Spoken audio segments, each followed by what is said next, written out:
Nahmaduhu wa nasta'inuhu wa nastaghfiruh wa na'udzu billahi min shururi anfusina wa min sayyiati a'malina may yahdihillahu fala mudilla lahu wa may yudlil fala hadiya lahu wa asyhadu an la ilaha illallah wahdahu la syarika lahu wa asyhadu anna Muhammadan abduhu wa rasuluh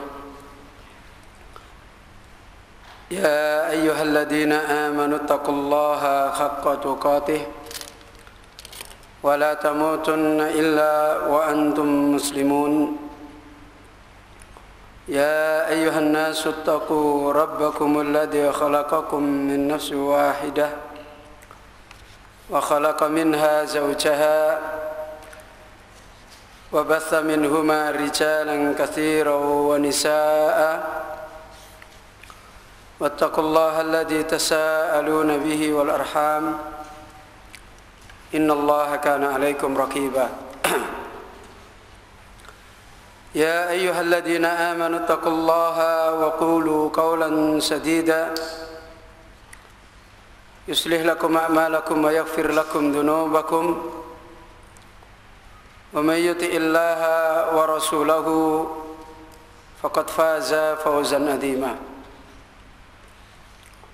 أما بعد فإن أحسن الكلام كلام الله وخير الهدى هدى النبي صلى الله عليه وآله وسلم وشر الأمور محدثاتها وكل محدثة بدعة وكل بدعة ضلالة wa kullu dhalalatin finnar.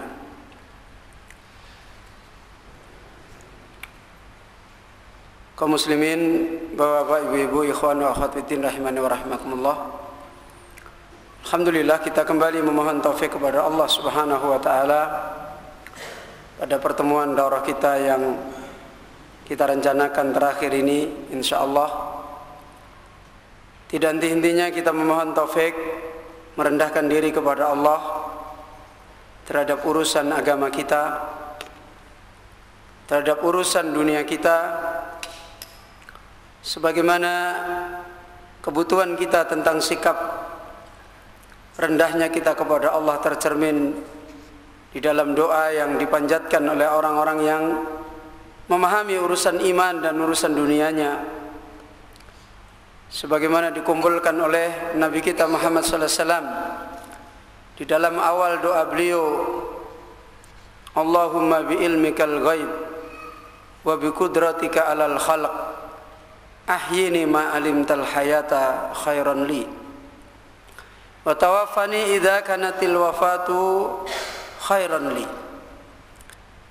Ini adalah cermin orang yang memahami kehidupannya di dunia.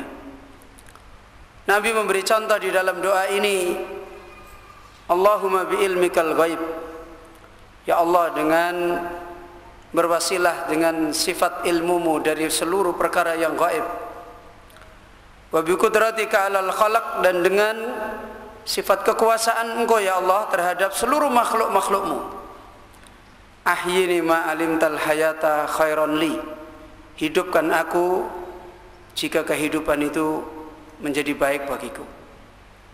Ini doa orang yang memahami bagaimana hidupnya yang benar, mencari pilihan dari Allah sesuai dengan kehendaknya Allah yang Allah cintai, mencari takdir dari Allah dengan takdir yang Allah cintai.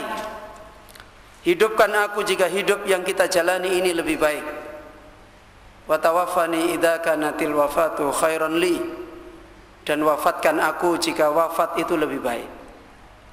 Orang-orang beriman yang menyadari kehidupannya sebagai orang beriman, lebih-lebih lagi di zaman kita sekarang ini, seharusnya kita lebih banyak mengambil sikap sebagaimana sikapnya orang-orang beriman yang pernah diberitakan oleh Nabi sallallahu alaihi wasallam di akhir zaman, ketika Nabi menunjukkan la taqumus saah, tidak akan terjadi hari kiamat kecuali tuhbatu ahlul kubur, penghuni kuburan itu diinginkan orang-orang beriman.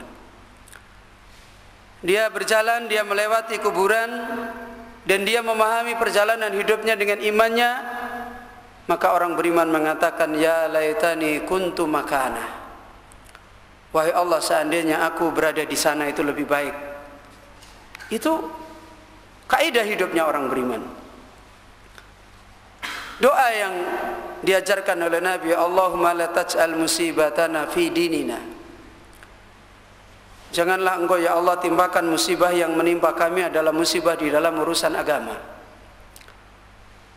Jangan kita menimpa musibah yang menimpa kita adalah musibah di dalam urusan agama, urusan iman, urusan din. Wala taj'alid dunya akbar hamina, dan jangan engkau jadikan dunia sebagai ukuran yang paling besar dalam hidup kita. Itu kehidupan orang mukmin dasarnya. Sehingga ketika dia memahami semua persoalan-persoalan yang diajarkan oleh Allah, oleh Rasulnya, dia pahami benar itu semuanya adalah kaitannya dengan keselamatan hidupnya. Seperti ini yang kita sudah pahami pada kajian kita pada 2 hari ini. Kajian yang dinasihatkan dalam sebuah muhadarah tentang bahagianya dan sengsaranya hidup kita. Kehidupan umat, kehidupan manusia adalah kembali kepada generasi, kembali kepada anak-anak yang akan melanjutkan. Yang kita telah pahami bagaimana beberapa nasihat, khususnya nasihat ini adalah tepat pada zaman kita sekarang ini. Kita tidak perlu banyak menuntut orang lain. Kita ingin lahir generasi yang baik. Jangan menjadi orang yang menghayal dan hanya bisa menyalahkan yang di sana, yang di sana, yang di sana. Karena zaman kita adalah zaman di mana fitnah kehidupan dunia besar dan agama ini banyak mengalami kerusakan. Maka nasihat yang disampaikan oleh beliau tidak ada lain adalah menuntut diri-diri kita, dan Allah adalah zat yang maha mengabulkan kebaikan hambanya. Yang pantas kita perbaiki adalah tanggung jawab kita. Dan apa yang dinasihatkan oleh beliau telah banyak kita jadikan pelajaran, khususnya tentang mas'uliyatul abd. Karena awal mula mereka yang diseru oleh Allah untuk mencari tempat melahirkan keturunan generasi adalah para laki-laki, para bapak-bapak, para pemuda. Mereka yang diperintahkan oleh Allah, ya ma'syaras sabab, wahai sekalian para pemuda, jika kalian punya kemampuan maka nikahlah. Ini yang disuruh oleh Allah. Berbeda dengan para wali-wali di kalangan para wanita, disuruh oleh Allah kalau datang orang yang agamanya baik, dan yang diperintahkan adalah walinya agar dia mencarikan jodoh bagi anaknya. Maka kembali persoalan ini, tanggung jawab ini adalah dominasi kepada mereka para laki-laki yang Allah amanahkan, ar-rijalu qawwamuna 'alan nisa. Para laki-laki itu adalah pemimpin dari para wanita. Ikhwana fiddin rahimani wa rahimakumullah. Kita telah sampai pada penjelasan yang membahas tentang tanggung jawab seorang bapak, seorang laki-laki di dalam masalah generasi dan keturunan. Sebagaimana yang telah kita pahami, kita sampai pada bagaimana mewujudkan generasi sebagai tanggung jawab para laki-laki untuk melahirkan keturunan darinya. Ada 5 yang telah disampaikan oleh beliau, dan sore hari ini insya Allah kita akan mengambil faedah yang terakhir, yang kelima. Setelah yang pertama, yaitu apa? Ikhtiyarul yaitu apa? Memilih calon ibunya anak-anak yang akan lahir dari bibit kita. Kemudian yang kedua, an-niyatu fi injabid dzurriyyah. Niat yang dibangun dengan ilmu, dengan agama di dalam melahirkan keturunan. Ini yang kedua.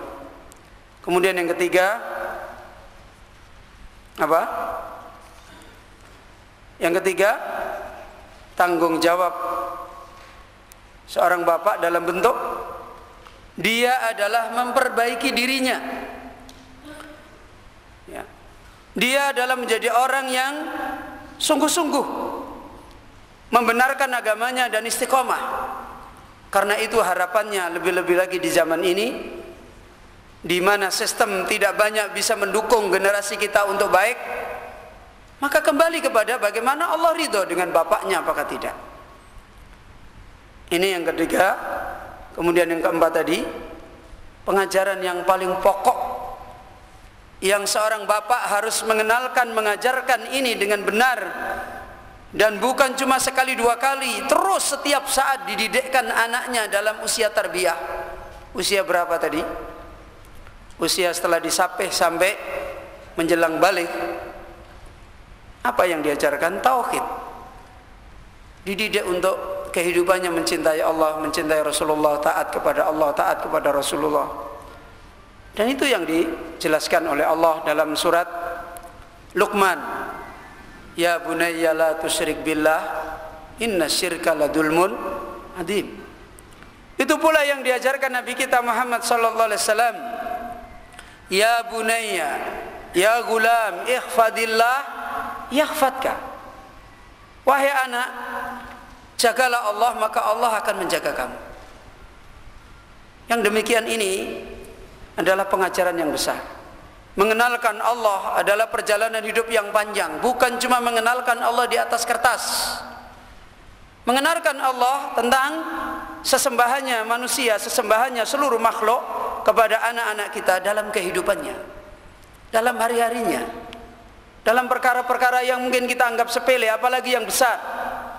Sebagaimana sering kita ingatkan para salaf, tidaklah satu biji debu jatuh menimpa dia kecuali pengajaran yang dia dapat adalah apa? Allah. Ini mereka dulu, makanya hidup mereka adalah orang-orang yang menjadi kekasih Allah Azza wa Jalla. Dan sore hari ini insyaallah yang terakhir, kita akan mengambil faedah salah satu tanggung jawab unsur yang harus dilakukan oleh para laki-laki, para bapak, dengan memohon taufik kepada Allah dan memohon pertolongan dari Allah. Al-unsurul khamis wa bihi nahtimu islahul Prinsip unsur yang kelima dan dengannya kita mengakhiri adalah memperbaiki ibu. Memperbaiki ibu. Tidak cukup hanya memilih, karena perjalanan ini adalah perjalanan yang panjang. Perjalanan yang panjang. Dipilih awal tidak berarti masalahnya selesai. Tidak berarti masalahnya selesai. Apalagi kita-kita. Apalagi kita-kita. Lihat bagaimana kisah ketika Nabi mengilak istri-istri beliau. Tidak menggilir istri-istri beliau selama berapa? 1 bulan. Itu adalah dalam rangka ta'dib, dalam rangka islah, dalam rangka memperbaiki. Ini istri para nabi, istrinya nabi, para istrinya nabi, dalam rangka memperbaiki mereka agar mereka bisa kembali kepada kecintaan kepada Allah, kecintaan pada Rasulullah. Sampai turun ayat, kalau mereka intatuba, kalau mereka tidak mau bertobat kepada Allah, maka Allah akan nikahkan engkau wahai Muhammad dengan wanita yang lebih baik dari mereka. Ini menunjukkan bahwasanya perjalanan ini adalah perjalanan yang tidak cukup sekedar kita dapat berarti sudah selesai. Begitu juga para akhwat, para ibu-ibu, para ummahat. Begitu jadi akhwat, dilamar jadi istrinya, wah berarti saya sudah berhasil menjadi istri salafi. Gak selesai. Ya. perjalanannya masih panjang, hari-harinya masih banyak setan yang mengganggu. Harus menjadi orang yang mau siap diperbaiki, siap diingatkan, siap dinasehati, siap dibawa untuk terus bertambah hari, bertambah baik. Bukan cuma sekali, saya kan sudah pakai cadar, saya sudah ngaji, sudah dinikah, ya sudah toh kamu udah pilih saya, terserah mau saya sekarang. Bukan begitu. Ini perjalanan hidup. Kita beragama itu di dalam hidup kita. Bukan kita beragama di atas kertas atau di atas surat nikah selesai. Bukan. Agama ini di dalam kehidupan kita. Istri-istrinya Nabi saja terjadi apa yang terjadi pada mereka, dan berjalan terus dengan nasihat-nasihat, ya. Dan mereka mau mendapatkan nasihat ini karena memang mereka tahu manusia siapa yang tidak salah. Tetapi wa khairul khata'in at-tawwabin. Orang baik yang salah itu adalah mau diingatkan, mau taubat. Ya. Coba perhatikan, Allah Subhanahu wa taala menjelaskan di dalam Al-Qur'an tentang apa? Tentang masalah ini dalam bentuk dua hal. Dan ini Allah yang menjelaskan, bukan siapa-siapa. Allah yang menciptakan kita. Allah yang Maha tahu tentang kita, Allah yang Maha tahu tentang ilmunya. Kalau di dalam keluarga seorang suami istri yang membangun agamanya dengan agama, dan memang mau cari hidup dengan agama dalam rumah, lain halnya kalau sudah dari awal kepentingannya bukan agama. Kalau kepentingannya bukan agama, ya lebih baik dari awal pisah saja. Kepentingannya bukan agama, ya toh? Kepentingannya bukan mau cari ridha Allah, ya. Kalau memang sudah membangun ke sana, terjadilah apa yang terjadi manusia. Semua manusia mengalami. Maka biasa terjadi perselisihan, tidak cocok, marah dan sebagainya, biasa. Kalau di dalam bahasa Al-Quran disebut dengan istilah apa? Perselisihan yang terjadi antara suami dengan istri, masalah dan sebagainya disebut apa?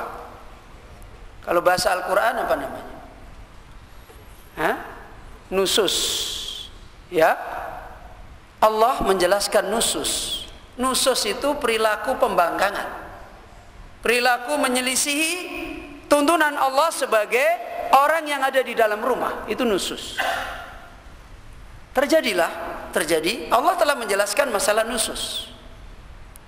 Nusus itu diterangkan dalam Al-Quran ada dua. Umumnya yang kita dengar nusus itu siapa?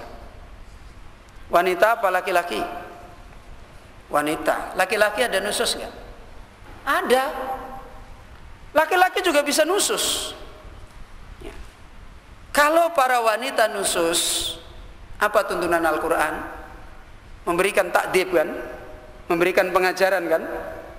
Ya, ditinggalkan tempat tidurnya, dipisah dan seterusnya, kan begitu? Di mana seorang laki-laki memberikan pengajaran, pendidikan, adab sebagaimana yang dituntunkan oleh Allah di dalam Al-Quran. Tapi kalau laki-laki yang nusus, mulai menampakkan tidak suka dengan istrinya dan sebagainya, apa yang dituntunkan oleh Allah di dalam Al-Quran? Supaya para wanita ini menjadi rem. Menjadi rem, apa maksudnya? Supaya berhenti sikap suaminya tidak nusus, hendaknya dia lebih baik apa? Mengorbankan haknya. Hendaknya dia lebih baik mengorbankan apa? Haknya. Sudah, tidak usah dipenuhi hak saya, nggak apa-apa. Yang penting jangan terjadi saya itu ditalak. Itu sampai seperti itu dalam Al-Quran. Itu terjadi pada istrinya Nabi. Siapa? Sofiyah. Ketika Rasulullah SAW ya, ada sikap yang menunjukkan tidak, istilahnya tidak begitu suka dengan Sofiyah. Apa yang dilakukan Sofiyah? Pernah mendengar nggak? Apa? Masya Allah, alhamdulillah. Istrimu berapa?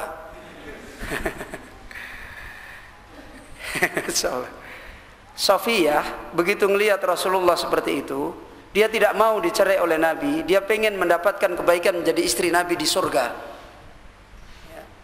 Pengen dapat kebaikan dengan dipimpin, diurus oleh orang yang soleh, pemimpinnya orang-orang yang soleh. Dia serahkan semua waktu mabitnya kepada Aisyah.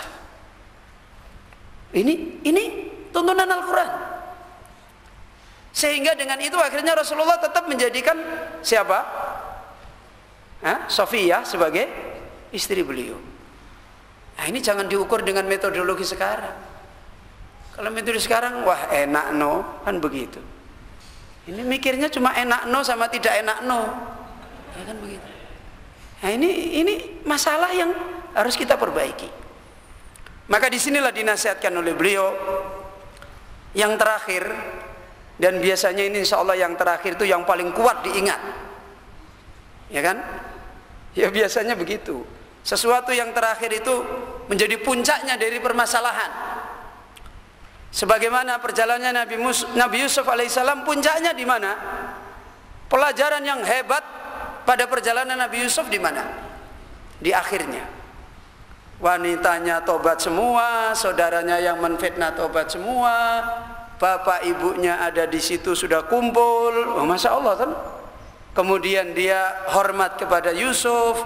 Kemudian apa yang dilakukan Yusuf? Bapak ibunya diangkat, ditaruh di atas singgasana, dihormati. Kemudian setelah itu Yusuf berdoa, tawaffani muslima wa alhiqni bisolihin. Ya Allah, wafatkan aku menjadi orang yang tunduk kepadamu dan pertemukan aku dengan orang soleh. Selesai. Ini pelajaran hidup. Seperti ini yang dinasihatkan terakhir. Ya. Islahul memperbaiki ibu. Ya. Ini diingatkan kembali. Derajat yang paling baik seorang wanita itu jadi ibu. Makanya kalau sudah berhenti nggak jadi ibu, segera jadi ibu lagi. Ya, segera jadi ibu lagi. Masih bisa nikah, lebih baik nikah. Kalau misalnya sudah suaminya meninggal atau cerai, nikah. Jadi ibu lagi, biar punya anak lagi. Itu kemuliaan wanita kalau dia jadi ibu. Ya, jadi ibu lagi.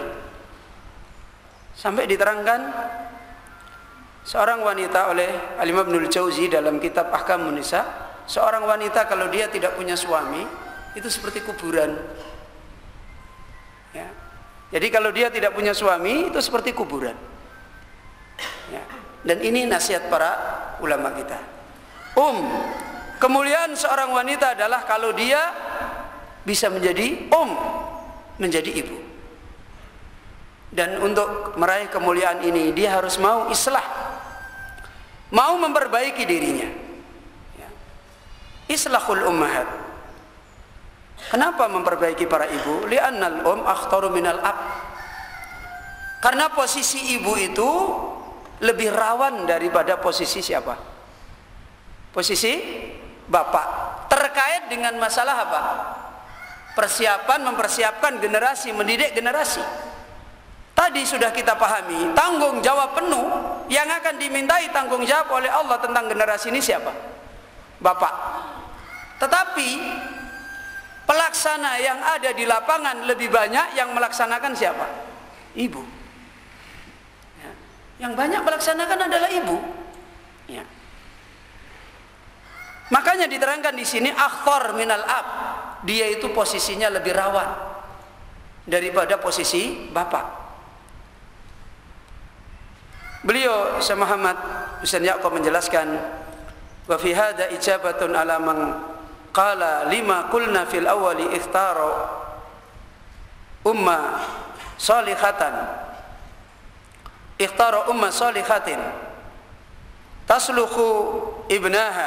tuslihu ibnaha tunjibu Khalid ibn al-Walidi naqulu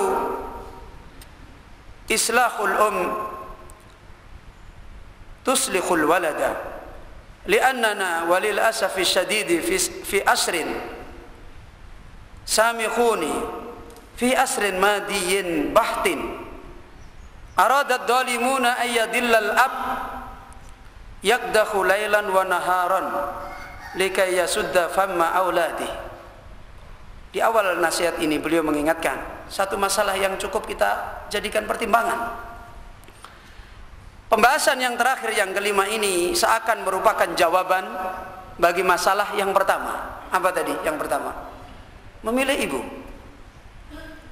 Ya. Kenapa? Karena memilih ibu yang soleh, memilih ibu yang pantas menjadi anak, itulah yang nanti akan memperbaiki anak secara langsung. Wanita ibu yang soleh itu, yang solihah, itulah yang melahirkan manusia semacam Khalid bin Walid dan seterusnya. Kami katakan bahwasanya memperbaiki ibu itu senantiasa memperbaiki anak.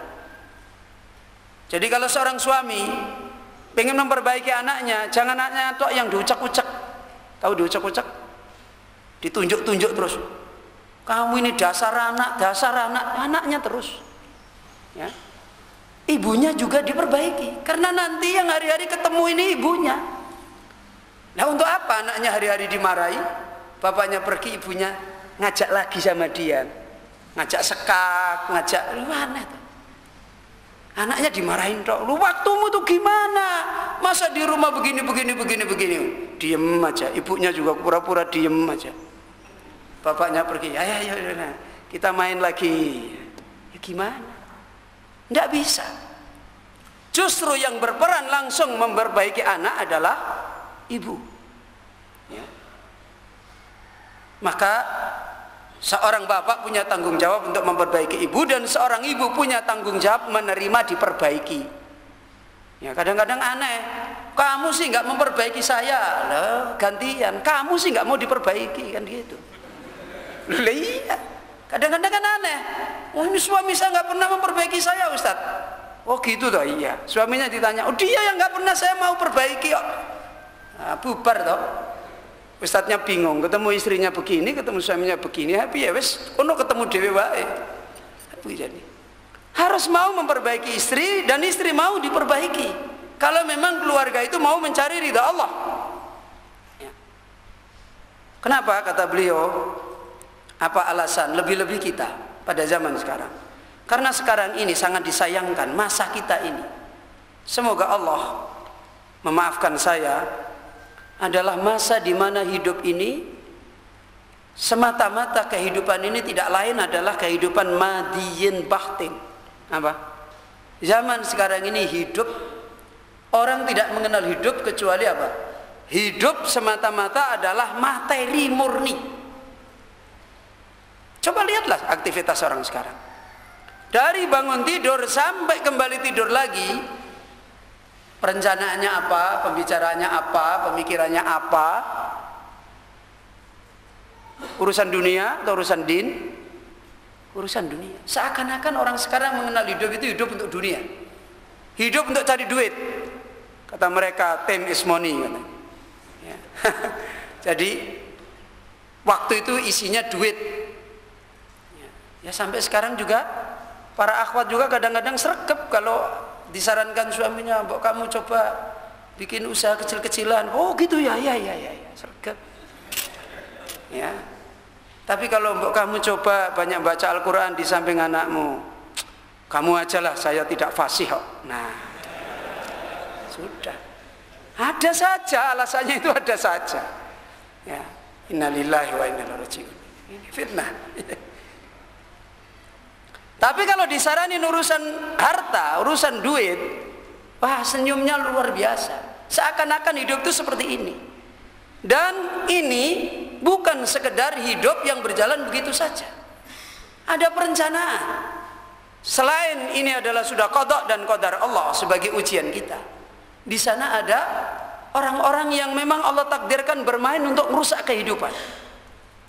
Kata beliau, orang-orang yang zalim sekarang ingin menghancurkan kehidupan manusia, peradaban manusia, karena mereka sudah hancur, pengen yang lain ikut hancur sama dia. Kan begitu. Antum melihat kehidupan orang-orang barat, sebenarnya sudah hancur belum? Sudah hancur.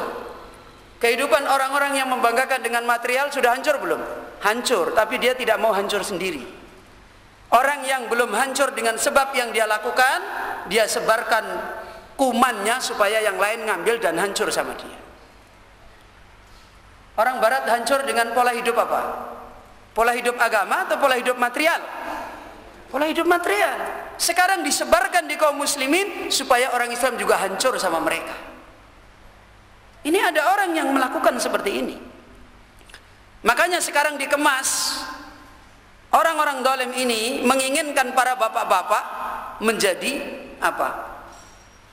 Menjadi yukaddihu lailan wa naharon, pekerja yang giat malam dan siang. Coba antum melihat di koran-koran, training-training gitu kan. Sampai ustadz-ustadz juga kajiannya judulnya apa? Pengen jadi pembisnis sukses. Nah, gitu toh. Anda pengen jadi pembisnis sukses, mari gabung sama kami, training 10 hari. Ya kan begitu. Yang ngasih ustadz, training menjadi ekonom sukses konglomerat Islam, Islamnya ditaruh-taruh. Yang ngasih ustadz. Ini sebenarnya ada perencanaan. Orang itu dibuat semua diukur material. Apa-apa menghasilkan, apa-apa menghasilkan, apa-apa menghasilkan. Menghasilkannya dari sisi apa? Dunia. Sehingga kalau ada upaya-upaya ini segera disambut. Ini upaya menjadikan para bapak-bapak tidak lebih kehidupannya membanting tulang, membanting kaki, membanting kepala siang malam. Kepala dibuat kaki, kaki dibuat kepala. Untuk apa? Untuk menutup mulut anak-anaknya. Nih, kamu biar kenyang. Ya anaknya sama uminya juga kadang-kadang sama. Mohon maaf. Bi, kok cuma segini, Bi? Ya. Kan begitu. Istrinya juga gitu. Anak-anak kita itu sekarang banyak kebutuhannya loh. Apalagi kalau anak kita itu putri semua, banyak sekali kebutuhannya. Sisir aja harus 5. Ya.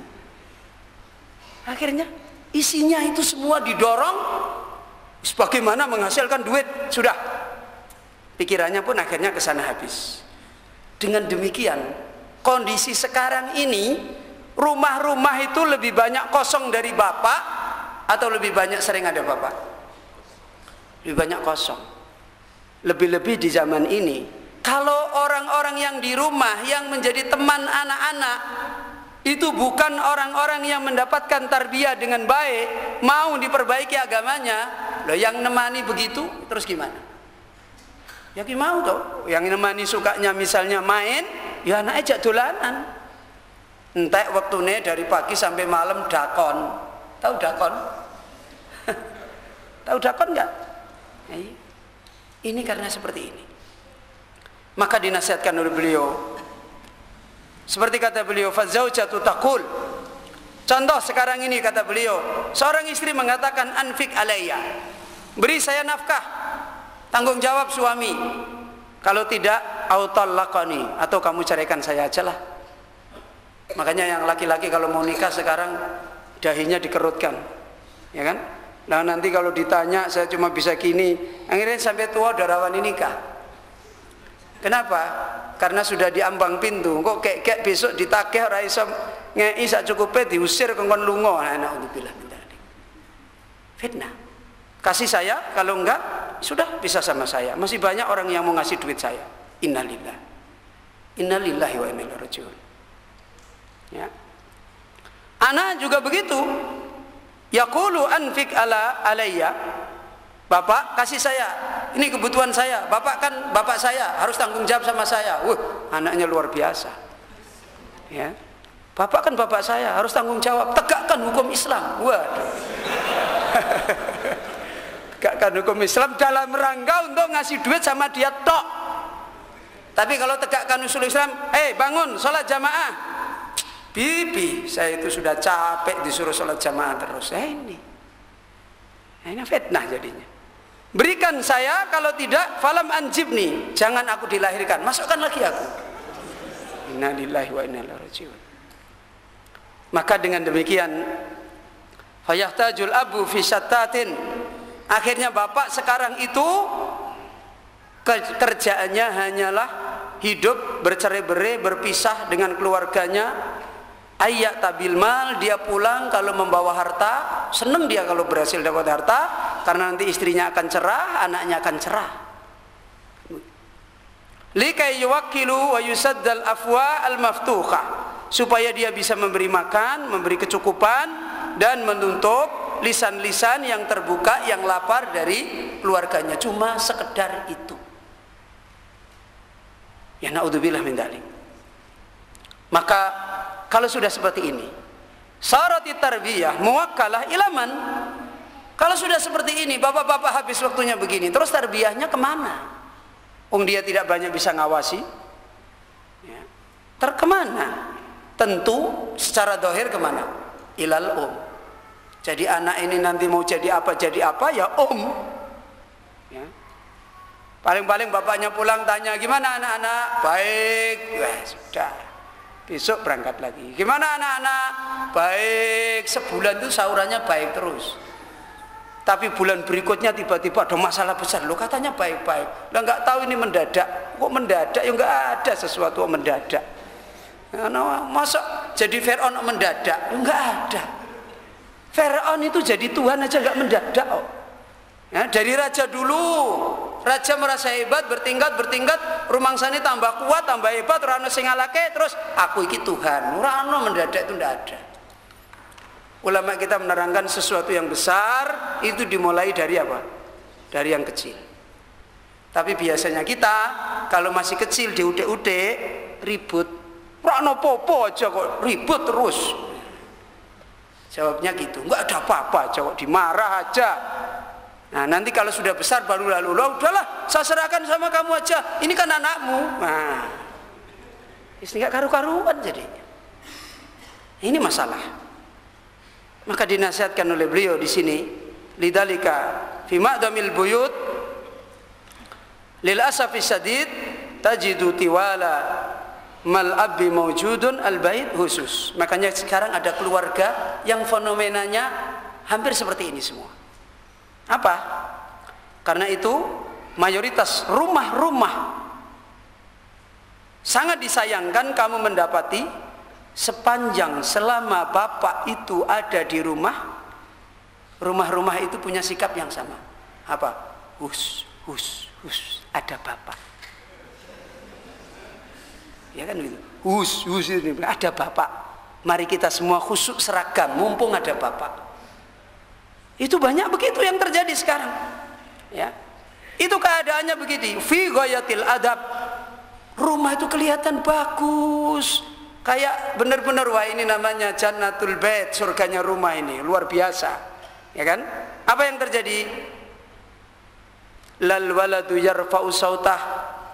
Tidak ada anak yang ngomong keras, ngomongnya pelan semua. Mergo ono bapake nggo ditokehi mau. Kemudian walal bintu tatakharrak. Anak-anak putri yang di rumah juga perilakunya baik-baik, lembut-lembut. Wah, suaminya sampai waduh qurrata aini, sejuk mataku melihat ini. Iya, waktu itu aja. Ya kan? Fa idza kharajal ab, begitu bapak keluar pamitan assalamualaikum, waalaikumsalam. Ya kan? Iya, langsung disambut waalaikumsalam. Bisur'a ya abi. Cepet wae bapak, kan begitu. Begitu keluar dari rumah berubah. Sepanjang perjalanan kamu tidak ada di rumah, keluarga itu banyak berubah. Yatakhawwalul bait ila masrah. Rumah tempat di mana berteduh, menjaga aurat, menjadi tempat terbuka, tempat arena kebebasan. Loh, rumah itu kan tempat menutup aurat, malah menjadi arena apa? Arena kebebasan. Wa ta'til akhar wa ta'til lebih-lebih lagi kalau ibunya perannya sama dengan bapaknya. Apa? Ibu datang apa? Akhiron nahar. Apa? Akhir siang berarti sore. Berarti ibunya apa ini? Hah? Ibunya pekerja, membantu mencukupi keluarganya. Walah ini anaknya situ wis ora trimo bal-balan di dalam rumah. Begitu pulang, ibunya ngelihat anak-anaknya tasrahu berteriak. Bapaknya pulang, ibunya tinggal teriak, Rabba auladak, tuh lo didik anakmu. Nah, sekarang begitu yang banyak. Tuh anak-anak kita kayak gitu. Coba kamu didik. Keadaannya seperti itu. Ini yang banyak terjadi. Al-aulad yaf'aluna yaf'alun. Anak-anak sudah biasa apa yang dilakukan, dan ini sekarang terjadi. Banyak terjadi. Lu anak saya itu dulu kelihatannya diam, alim, masya Allah lembutnya kayak belut. Ya kok tiba-tiba mendadak kok nakal? Ini mungkin karena diminumin bir sama temannya. Yo, birnya bukan dari temannya tok. Bisa jadi bir yang halus dari dalam rumah. Jangan hanya nyalain orang lain. Semua itu berangkat dari sini. Tidak ada sesuatu itu mendadak, tidak ada. Ya. Jangan hanya nyalain yang di luar. Ini di zaman ini kita mau cari yang di luar lo jinawe susah. Makanya kita harus punya sikap yang jelas. Punya sikap yang jelas. Ya. Yaqulu aina hal yujadu auladun mu'addibina fid dunya mislu auladi. Dan yang aneh, karena dia ditipu oleh anak-anaknya, banyak sekarang anak-anak menipu orang tua. Kalau ada orang tuanya, dia tampakkan akhlaknya apa? Bagus sekali. Akhirnya orang tuanya senengi rakaruan. Ya, dasarnya orang tuanya nggak punya ilmu, senengi pol-polan, mabuk. Tiap hari keliling, anakku masya Allah solihah, soleh, luar biasa. Bendino keliling nyeritake anaknya soleh. Padahal dia nggak tahu yang sebenarnya itu apa. Nah, ini banyak terjadi. Setelah itu kecewa, depresi. Kenapa anak-anakku yang saya harapkan baik, selama ini baik, kok tiba-tiba begini? Mungkin banyak keluarga yang nyakiti aku, sehingga anakku jadi begitu. Nah, ini tidak karu-karuan jadi. Tidak ada Allah membebankan suatu bencana dosa kepada seseorang disebabkan dosanya orang lain, itu tidak ada. Jadi jangan suka nyalain orang lain. Tidak ada ajaran seperti itu, tidak ada. Salahin diri sendiri, perbaiki diri sendiri. Allah Maha tahu. Ya. Masa kita yang baik dan sebagainya, terus tiba-tiba tidak ada kesalahan, tiba-tiba anak kita hancur, ya tidak ada. Orang lain yang banyak salah anaknya baik, ya nggak ada, tidak ada cerita begitu. Ya. Ini yang harus diambil pelajaran. Maka disimpulkan oleh beliau, undur al-walad qaidun kaifa, undur al-bintu khajulah. Kamu melihat anakmu duduk manis, kamu melihat anak-anak putrimu kelihatan pemalu. Iya, karena ada bapak, karena ada ibu yang merasa kayaknya, tapi sebenarnya kosong, tidak ada tarbiyah. Na'am dalika amamuka qat, itu hanya ada di depan kamu saja.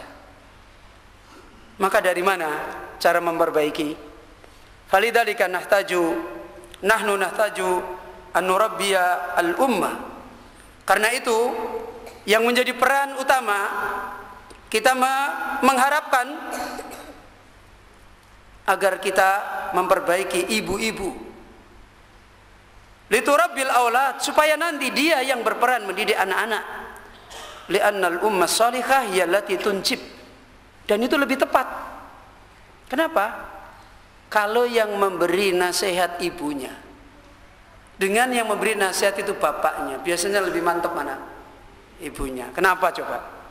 Oh, yang lahirkan ibunya. Itu loh. Yang lahirkan ibunya. Nah, kalau ibunya nggak bisa berperan sebagai pemberi nasihat, sebagai pemberi contoh, sebagai pemberi pengajaran, ya sudah, anak berselisih bapak sama ibu, yang lebih berpengaruh biasanya siapa? Ya ibunya. Oh, nanti kalau bapaknya pergi, ibunya bilang, nggak tak masak tempe goreng loh. Ya, nggak jadi. Kamu lahir dari siapa? Apa bapakmu yang lahirkan? Wah sudah, kelenger itu anak. Iya, kalau dia omongin ibunya begitu, kelenger itu. Kamu tahu nggak? Surga itu di bawah telapak kakiku. Wah, tambah monteng. Udah nggak bisa berkutik itu anak digitukan sama ibunya. Maka ibu ini hati-hati. Ya. Lawang Jawa weng nek nasihati tenanan. No. Jadi ibu itu jangan asal ngomong. Nek ngomongnya kedaden, kan begitu toh? Tahu kedaden nggak? Asal ngomong kepada anaknya, akhirnya ditakdirkan oleh Allah terjadi sebagaimana apa? Omongannya. Naudzubillah.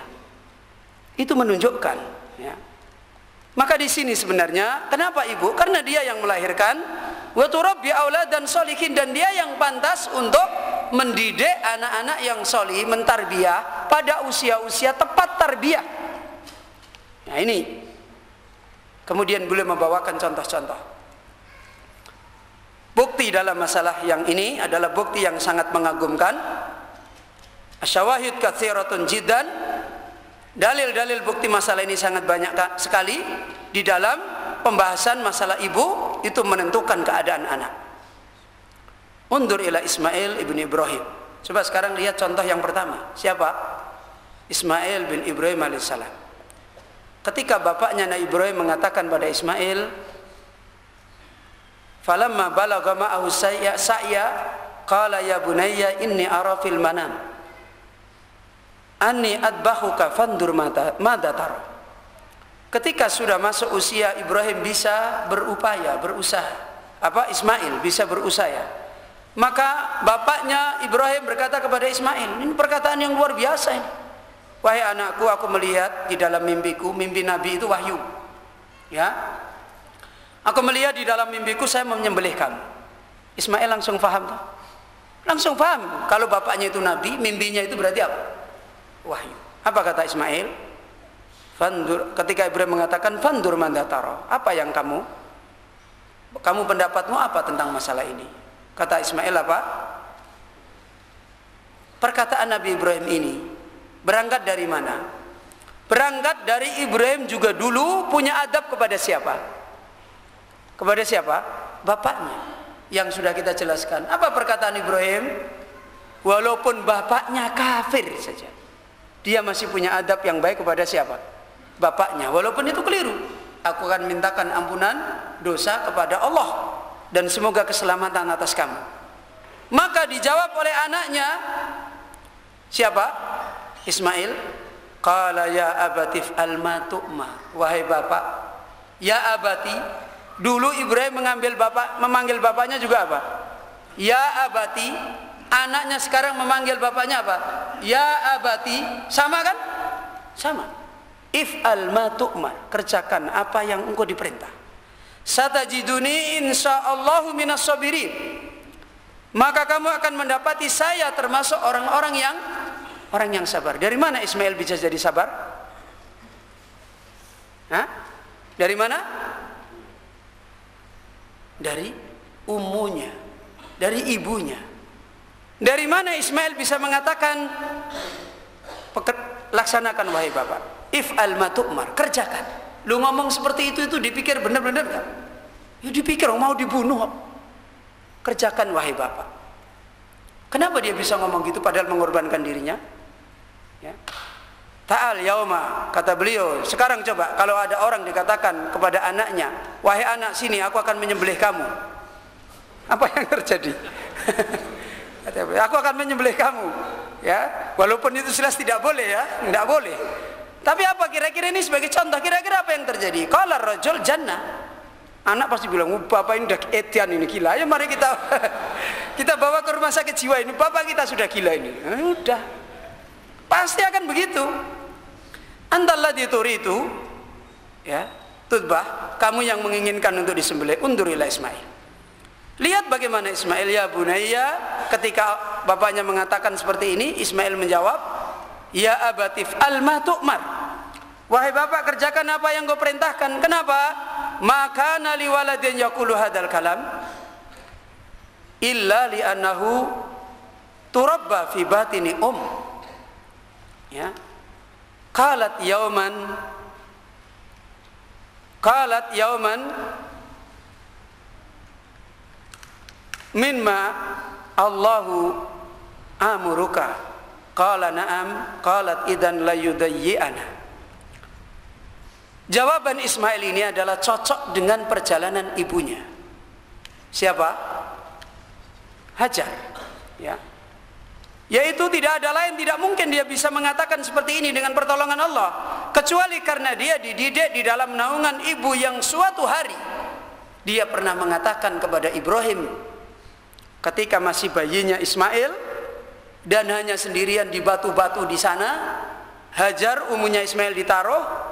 Kemudian Ibrahim ditanya, mau kemana wahai Ibrahim, kamu tinggalkan kami di sini? Ibrahim cuma diam, tidak bisa jawab.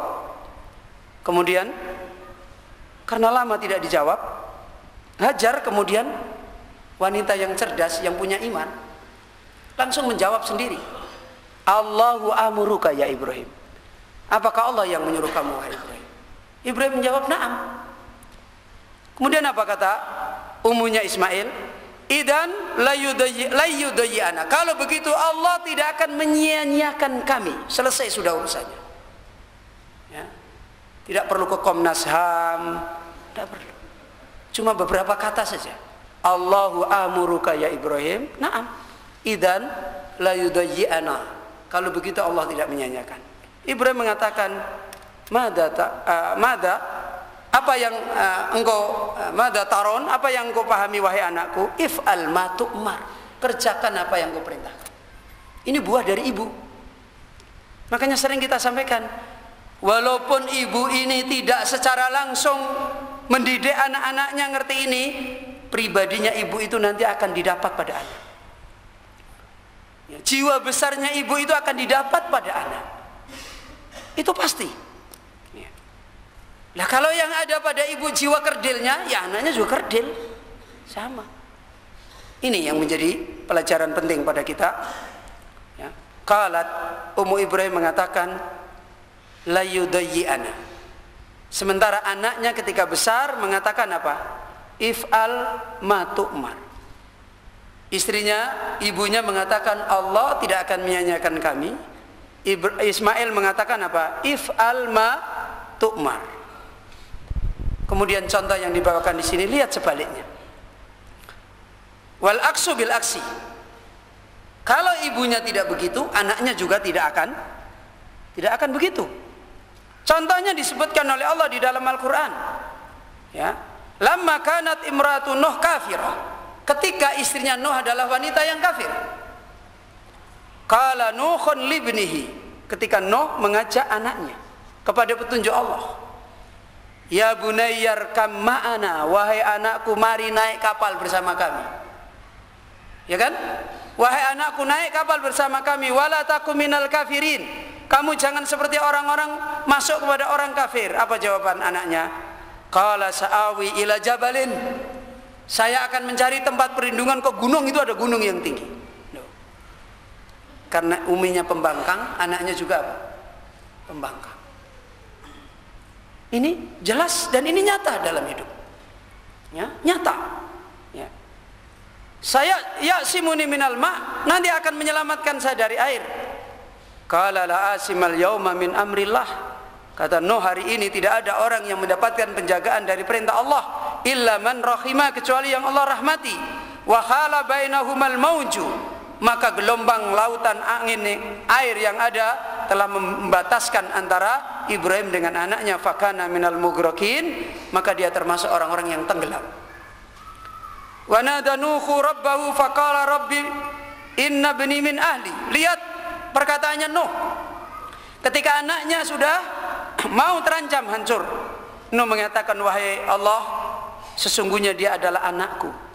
Ya kan? Sesungguhnya dia adalah anakku. Lihat urusan agama. Lihat urusan agama.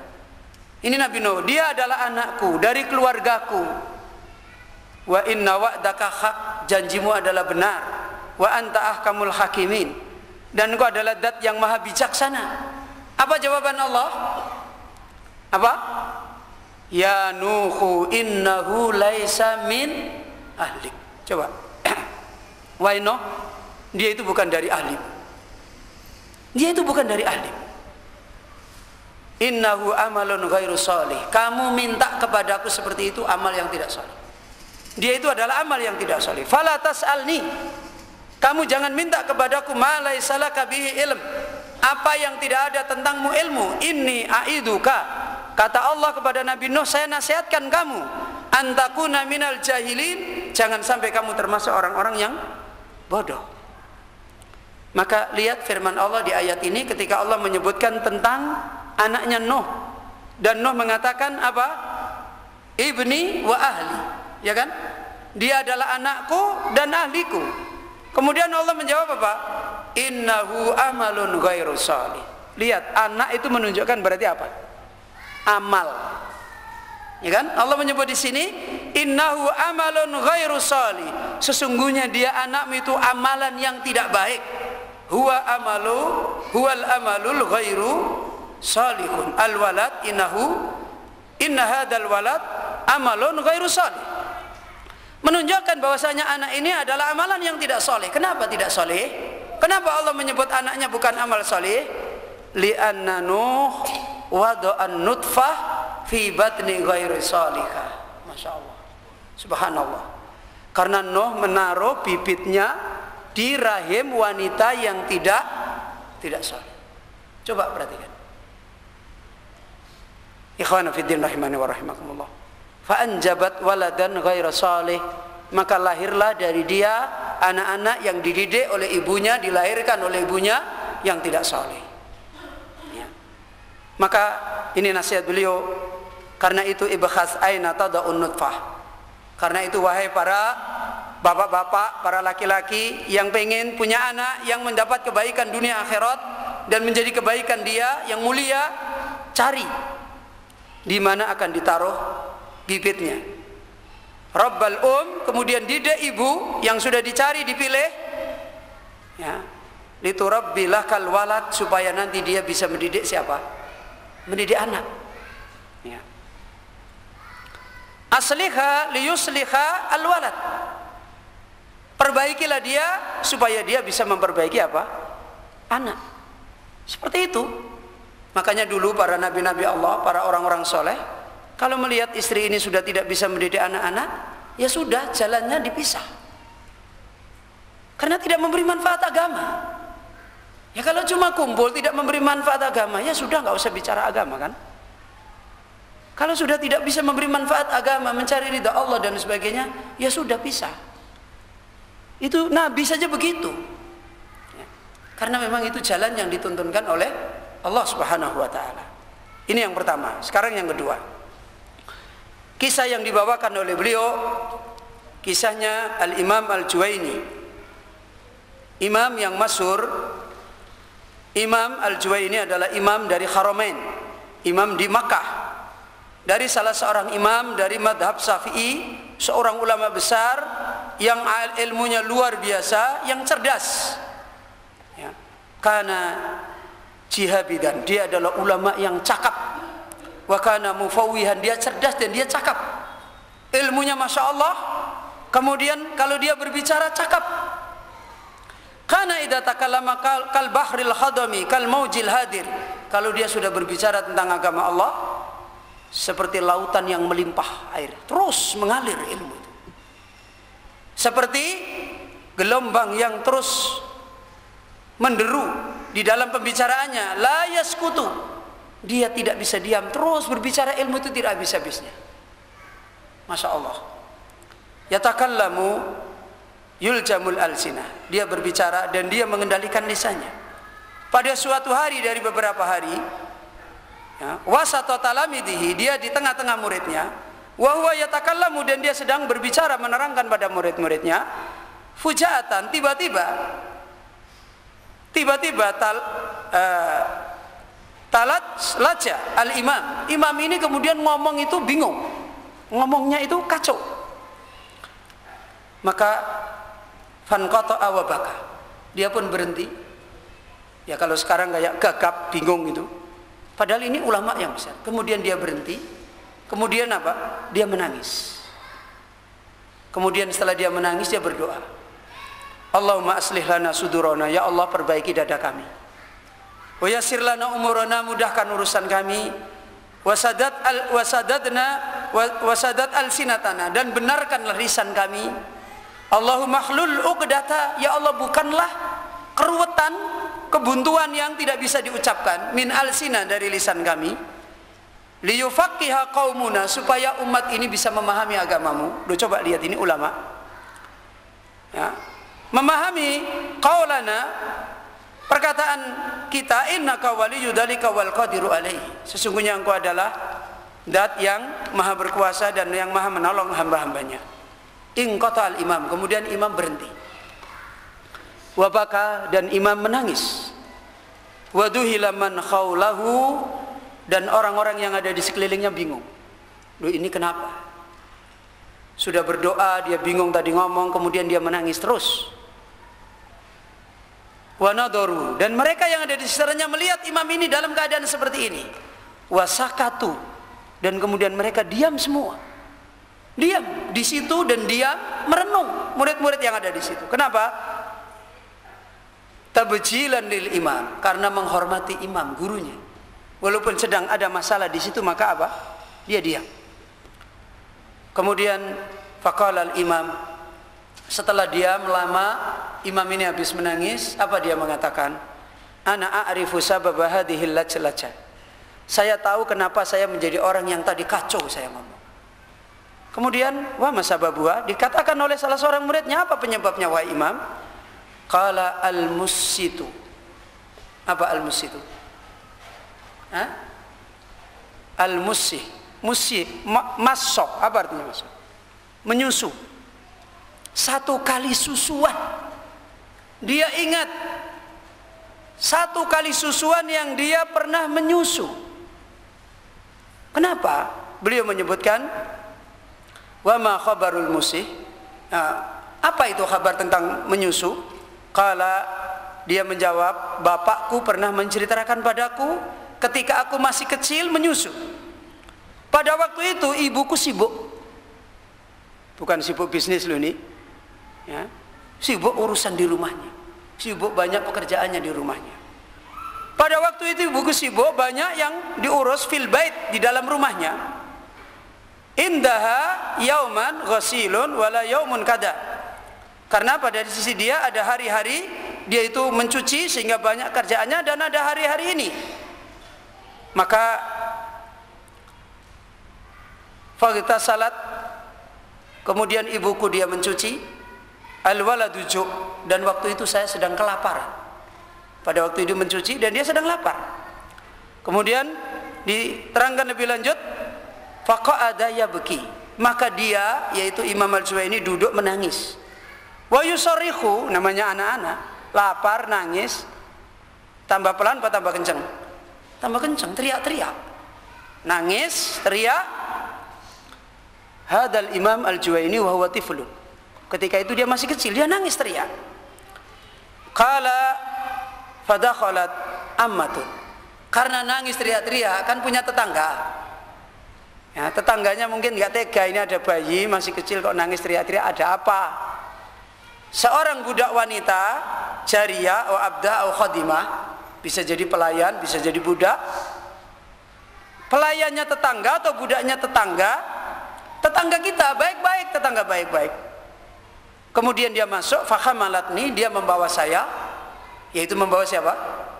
Al-Imam Al-Juwaini yang itu wanita kecil.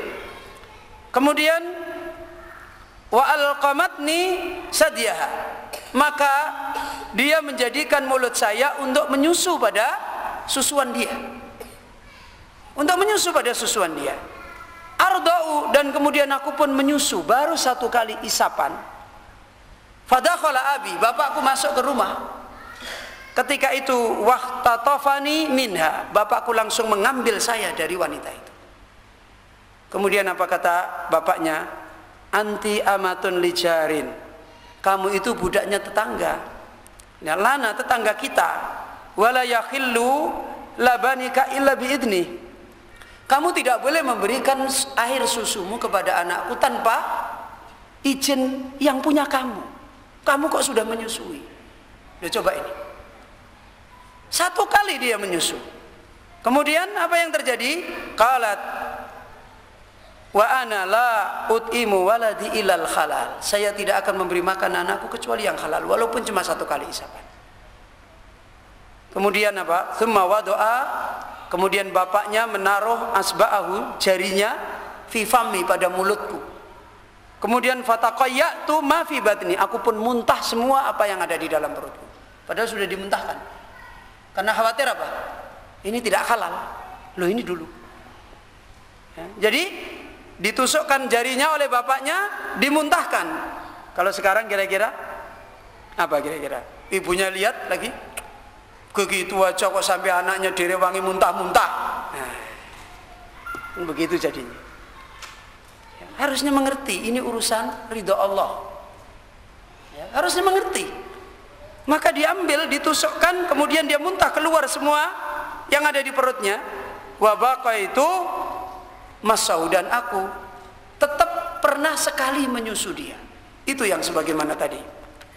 Hadhil lajlaja sabab lajlajatu sababu tilkal musitah, dan kegugupan saya, kacaunya saya ini penyebabnya adalah ini tadi, satu kali menyusu.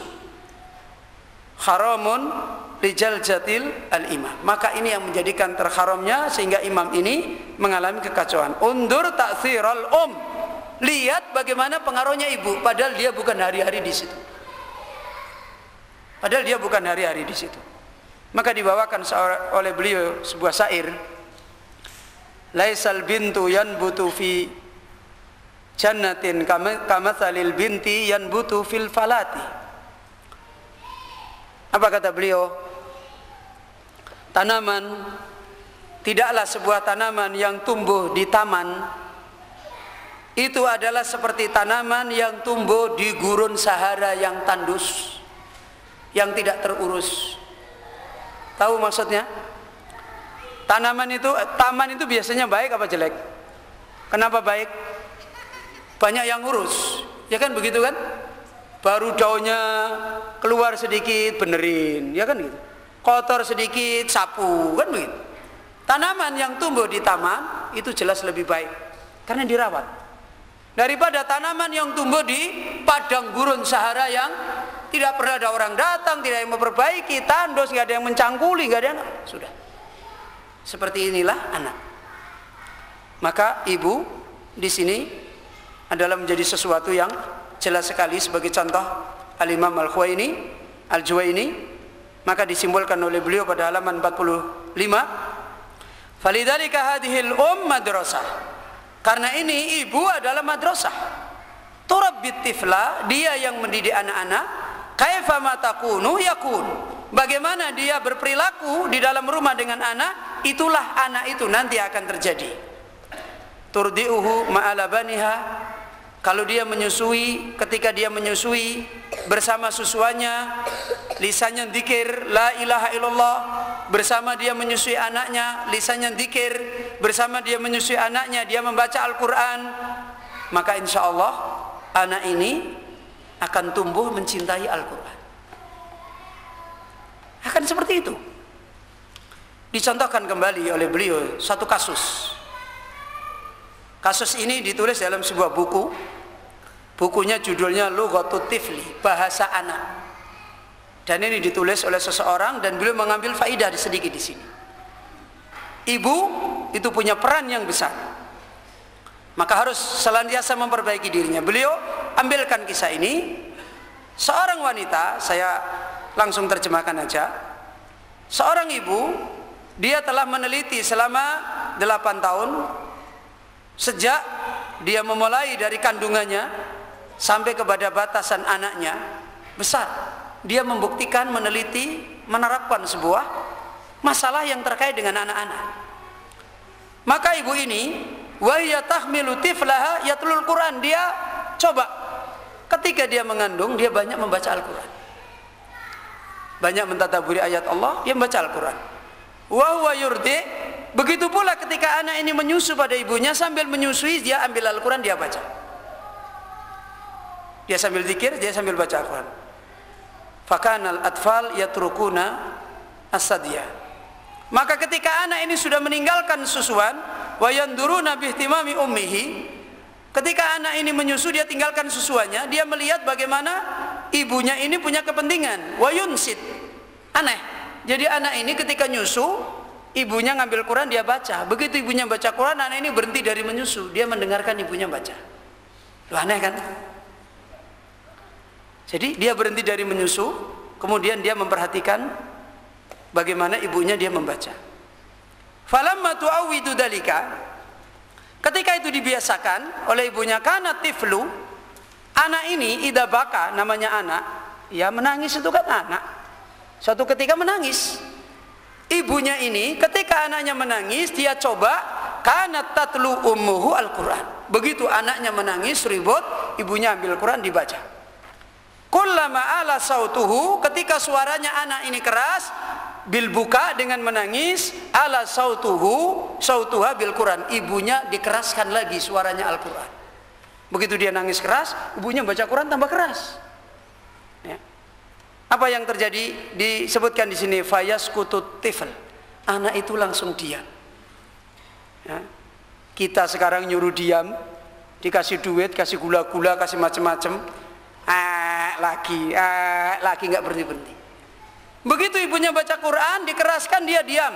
Anehnya begitu dia diam, yansutu, dia memperhatikan. Dia memperhatikan. Tiflun mazala yarda, dan anak ini terus menerus seperti ini. Ala hadza yurabbil atfal, seperti inilah seharusnya ibu-ibu itu mengurus anak-anak. Banyak zikir, banyak ibadah, banyak ini. Seperti itu. Jangan jadi ibu-ibu khususnya pada waktu awal nikah aja kelihatan kalau akhwat yang ngaji tekun, ya kan? Begitu sudah punya anak banyak, tekunnya ibadah sudah beda, ya, zikirnya sudah beda, baca Qurannya sudah beda, ya sudah. Memang masalahnya anak, ya enggak apa-apa anaknya disusui sambil pegang kitabnya ulama, begitu loh. Kan repot Ustaz, iya memang repot lah, mau baik apa tidak? Ya enggak apa-apa, enggak ada yang susah.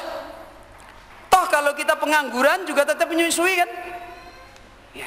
Kalau cuma nyusu tok, nyusuin aja malah ngantuk. Biasanya kalau sudah ngantuk, ya menyusunya lepas tidak tahu anaknya bengok-bengok, dia masih tidur, malah repot. Tapi kalau dia menyusui, dia sambil belajar, dia sambil dzikir, sambil baca Quran, sadar terus kan? Ya. Akhirnya malah jadi baik, anaknya juga pengaruh yang baik. Ini maksudnya. Jadi nggak usah mulu-mulu. Nggak usah pakai fase-fase, fase 1, fase 2, fase 3, nggak usah. Tekunlah beribadah ketika ngurus anak. Ibadah apa saja, entah nuntut ilmu, entah baca Quran, entah dzikir, entah sholat, entah ini dan sebagainya, insya Allah akan diberi oleh Allah yang baik. Nah ini, fahakadal maka seperti inilah ibu. Ya, anak itu diam, la yanamu ala musiki hadiatin. Anak-anak itu baru mau tidur dengan musik-musik yang menenangkan itu sekarang. Setelke nasid baru mau tidur. Ya. Baru mau tidur. Dulu saya itu kalau menidurkan anak-anak, ayo tidur, jam 9 tidur. Saya duduk di sampingnya, saya ceritakan tentang Nabi, saya nasihatkan ini di Quran ada begini. Nggak lama langsung pada klesek tidur. Sudah. Jadi mau tidur itu ceritakan Al-Quran, dinasihatkan, langsung pada tidur semua. Sekarang kita nyuruh anak kita tidur ngono lho, ora tidur. Ayo wis mendeleng tok wong bapake juga malah jagongan. Ya. Tidur ngono lho, sini, duduk. Ini duduk di sini semua, tidur, bantalnya ambil. Nih, bapaknya ngomong tentang agama. Bukan tidur gitu loh, malah kini kerja dhewe dak duk. Ya enggak bisa. Ibunya nyuruh tidur, duduk temani. Berikan ilmu. Loh itu dijalankan. Kelihatannya sepele, tapi itu perjuangan yang akan punya pengaruh yang besar. Jadi nggak perlu harus, wah saya belum bisa kitab Ustaz. Ya nggak bisa tuh, nggak perlu pakai kitab kok.